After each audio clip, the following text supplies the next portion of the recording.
Banyaknya kecelakaan yang disebabkan oleh truk bertonase besar yang melintas di jalan kota tidak pada jam operasional yang ditentukan pemerintah Kota Palembang, menyebabkan warga menjadi resah.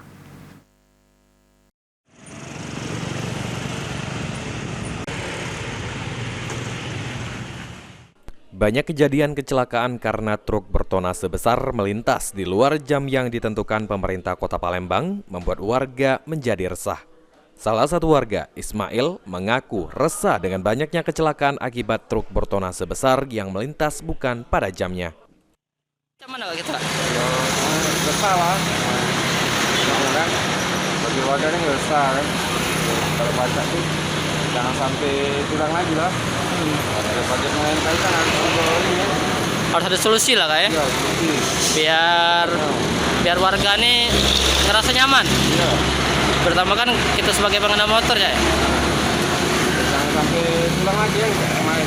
Kemarin kan nemen terjadi. Iya. Warga lainnya, Guntur, juga mengaku resah dengan truk bertonase besar lantaran truk tersebut seringkali melintas dengan kecepatan tinggi yang seringkali mengakibatkan kecelakaan. Benar. Jadi kita tak baca lah ini kan. Itu balik-balik ke Bapak ini lah. Dengan Mbak pemerintah lah. Terus juga jangan sampai ada kecelakaan lagi Pak ya. Iya, iya. Harapannya Pak sama pemerintah Pak, macam mana Pak?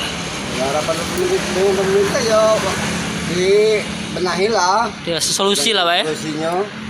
Biar tidak ada kecelakaan lagi. Oh. Diharapkan pemerintah segera membenahi dan mencari solusi agar kejadian serupa tidak terulang kembali dan masyarakat merasa nyaman ketika berkendara. Ilham Wahyudi, PAL TV.